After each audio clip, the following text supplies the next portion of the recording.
Hey, welcome to the Busy People Getting Fit podcast, where fitness meets real life. If you're tired of wasting time on things that don't work, you're in the right place. We focus on quick, effective strategies to improve your health without the hassle. Whether it's saving time, money, or energy, we keep it simple so you can feel better, live longer, and take control of your fitness. I'm your host, Bryan White, a CrossFit Level 3 trainer and nutrition coach. Growing up as unathletically as I did, I learned fitness through hard work. Now I'm here to help busy people like you get real results. Let's dive in. Hey, what's up? Welcome back to the Busy People Getting Fit podcast. We are the podcast where we make fitness quick, easy, and simple for what I know are the busy lives you are living. I am your host, Bryan White. I am a CrossFit Level 3 coach and the owner at Blue Eagle Fitness and Nutrition. And today we're diving into a topic at the very core of what we do at CrossFit Blue Eagle. These are the 10 components of fitness. These are the components of fitness that we measure ourselves against, whether we are in a particular workout on that day or whether we are looking at all the workouts that we're doing across a week, a month, or a year. Now, I know last week we talked about improving our heart and lung capacity and also improving our strength. Those are the top two things that you need to do to live a longer, happier, healthier life. So those top two were improving your VO2 max, which are based on your heart and lung capacity, and also improving your strength. If you improve your heart and lung capacity and improve your strength, you are just harder to kill, whether that's by someone who wants to kill you, whether that's by an animal, whether that's in a car wreck, whether that's by disease. Those are the top two things that you need to address to live longer. Now, what are the other things that go into what we call, quote unquote, fitness? The first, very similar to VO2 max in the CrossFit space, we're going to call that cardiovascular endurance. Our workouts, they are called Metcons. Metcon is short for metabolic conditioning. We are talking about improving your body's energy systems. And what that really comes down to is your heart and lung capacity. We spent a lot of time last week talking about that. But it is your measure of, or a measure of your body's ability to deliver oxygen to your muscles and sustain activity over time. You know, that's what we're talking about. It could be building that foundation for prolonged efforts like running, swimming, or cycling. But we're going to do more than that. We're going to do more than just run, swim, and bike. We're going to lift barbells, dumbbells, kettlebells. We're going to jump on boxes, climb ropes, pull ourselves up on a rig. You know, we're going to do all of those things because those are the things that best mimic the functional movements that you should be using in your daily life, whether you're raising kids, taking care of the dog, working out in the yard, all that kind of stuff. So that's the first, which is very similar. The first, cardiovascular or respiratory endurance, very similar to VO2 max. In line with that, the second one is going to be stamina. And stamina is your body's capacity to sustain a moderate effort over a prolonged period. So a couple points there. When we talk about stamina, we're talking about a sustained moderate effort. Okay, so that's the first one, a moderate effort. And it's over, number two, a prolonged period of time. For us, that's going to be those, 20, 25, 30-minute workouts. Can you sustain that? Class is only an hour, so we're not talking about running out 10 miles, right? We're going to try to do what we can in that 1 hour, and we're going to spend 15 to 20 of those minutes warming up.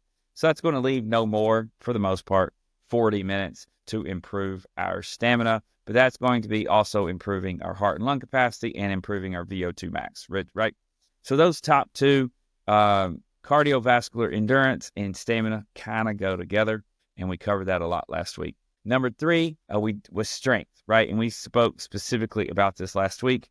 The stronger you are, the harder you are to kill, right? And again, that could be an enemy, a person, an animal, but that could also be you getting into a car wreck and needing surgery, you getting an infectious disease and now needing to go to the hospital and them having to do different procedures on you. Unfortunately, an old friend of my parents passed away last week.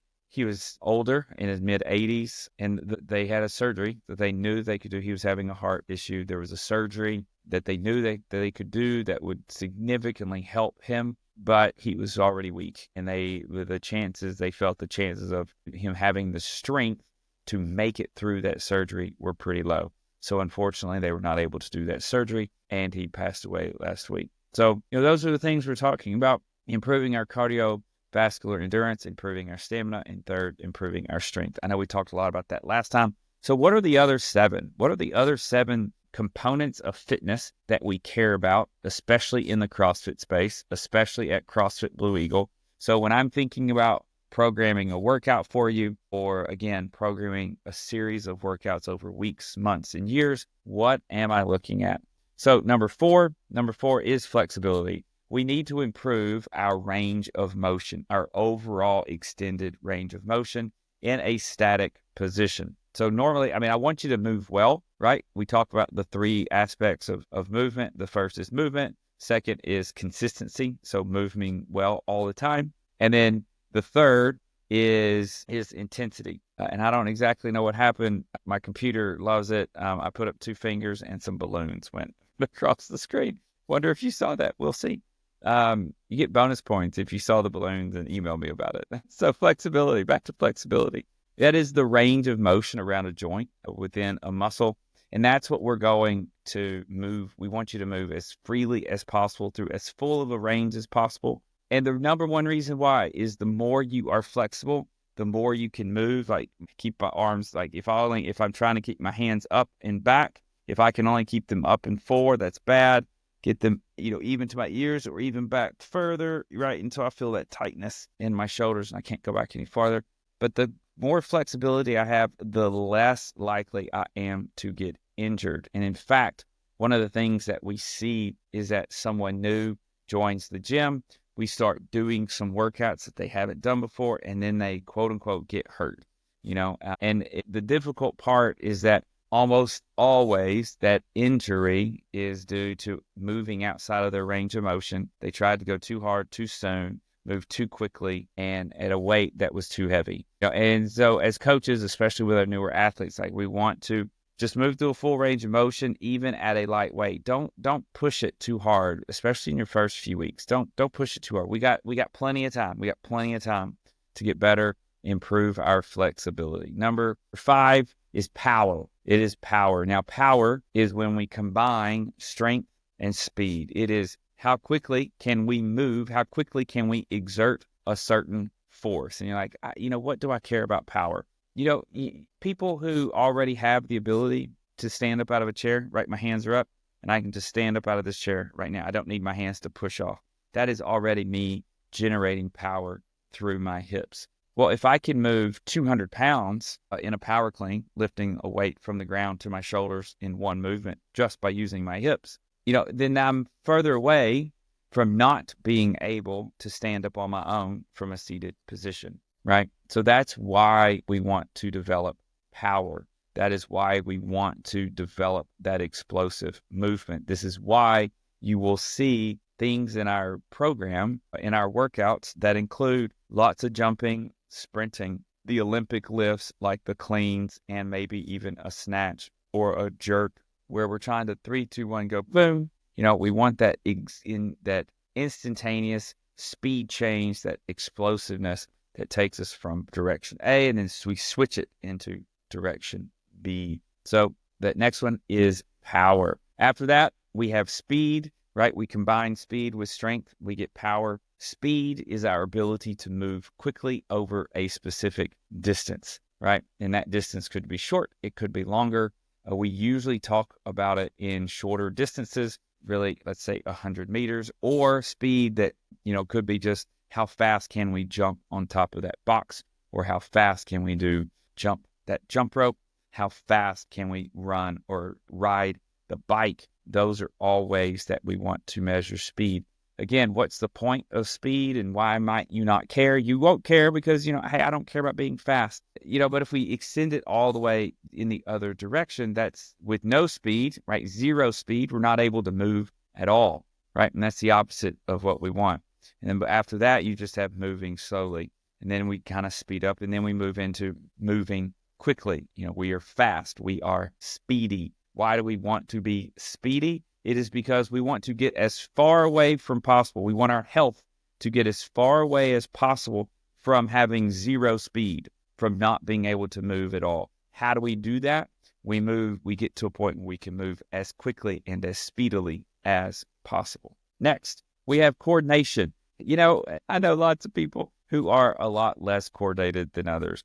If you know me, you know that I have an oldest daughter. She's a swimmer at University of Houston. Super proud of her. She works super hard. Coordination, not a strong suit.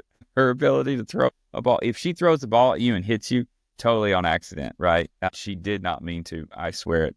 Now, my second daughter, who is a phenomenal water polo player, if she hits you with a ball, that was on purpose. Okay, she has a lot more coordination. I'm super proud of all my daughters. Third daughter, we just, as an aside, she was in a theatric performance this weekend, so that was awesome to catch up on. She also lacks in the coordination. But, that coordination, being able to catch a ball, to throw a ball, especially while running or doing some other complex exercise. So, things that we do that improve our coordination. Wall balls, right? We throw a ball up to the wall, we catch it. Double unders, that requiring timing. Kettlebell swings, again, getting that timing, getting that rhythm where we just keep moving. Rowing could also be in that, putting the pieces together. And the one that we notice the most is the snatch. And why do we do the snatch? I know it can be like an awkward movement. If you are one of those who's inclined to look up things on YouTube or on social media and figure out why we should not be doing certain things, you'll see lots of people who say we should never do a snatch. It doesn't build strength, so therefore we don't do it. I agree with them. It doesn't build strength. We do the snatch for two main reasons. Number one, you had to do a snatch, you have to improve your flexibility. I've already talked about how we need flexibility to be happy, healthy adults, to live that longer, happier, healthier life. That's one of the reasons we do the snatch. We also do the snatch to improve our coordination. It takes a lot of moving all the different body parts to take a barbell from ground to completely overhead. That's as far as we're going to move something, from ground to overhead, while still having control of it, while not throwing it, right? Not letting it go. A snatch is the furthest we're going to move any weight. It needs to move as much in a straight line from down to up as possible. And we need to move our body up, over, under, and around that barbell. It takes a lot of coordination to do that. That's why we do the snatch. Next, agility. Agility is our ability to change direction quickly and efficiently.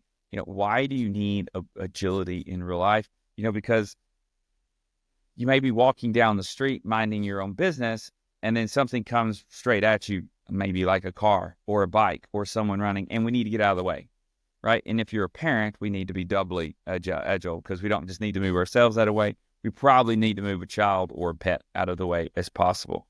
So agility, that's why it's important. It is unfortunate. It's usually responding to an unexpected situation, right? But the more agile we are, the more likely we are able to take care of ourselves. Following along in the spirit of agility, we need balance. Balance is our ability to maintain stability and control our body's position. That is whether we are standing, whether we are in motion.